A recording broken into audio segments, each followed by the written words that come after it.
आज सकाळी उठल्या उठल्या श्रीजाचं हट्ट चाललं होतं की मम्मी पाव बनव, पण घरामध्ये पाव काही अवेलेबल नव्हते. तर ब्रेड होते आणि अंडे होते, तर म्हटलं याच्यापासूनच काहीतरी बनवावं.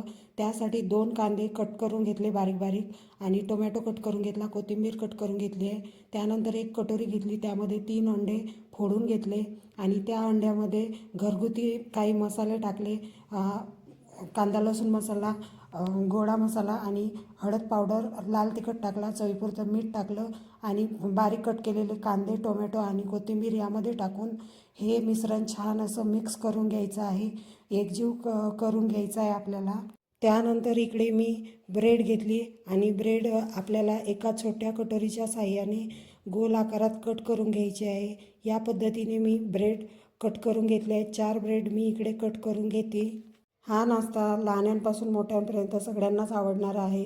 तुम्ही पण एकदा नक्की ट्राय करून बघा.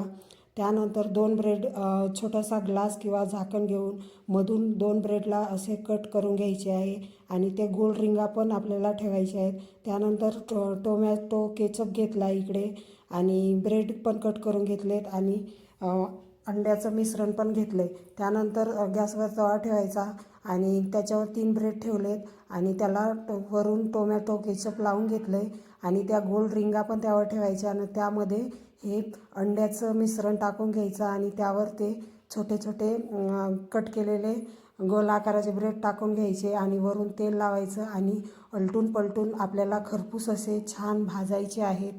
तर आपलं इकडं रेडी आहे अंडा ब्रेड सँडविच. चवीला खूप अप्रतिम लागतो आणि लहान मुलं असं काही दिलं तर आवडीने पण खातात.